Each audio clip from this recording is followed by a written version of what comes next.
Today we are going to take a look at the list of guests in our Dayview Calendar.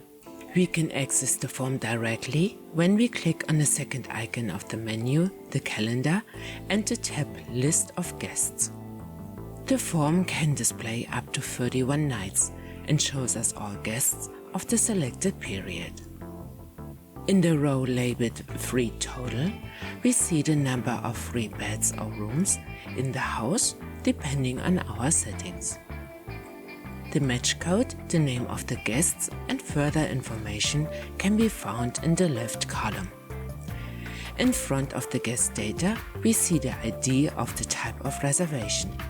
Here we can see whether it concerns an allotment, queue, a contract, CO, a confirmation, CF, or a walk-in, W.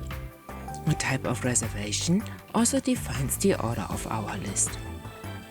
The guest data include the match code, the name of the guest, the registration number, the city, and the full name. We can see all the details if we set our mouse cursor on the name and the tooltip pops up.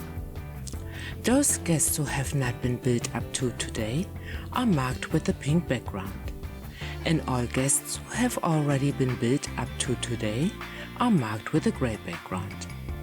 But it is possible for them to may have an open invoice for tomorrow and the following days. In this overview, we can also see the total number of beds or rooms booked by these guests. By clicking on the T button, we can switch to the number of guests only.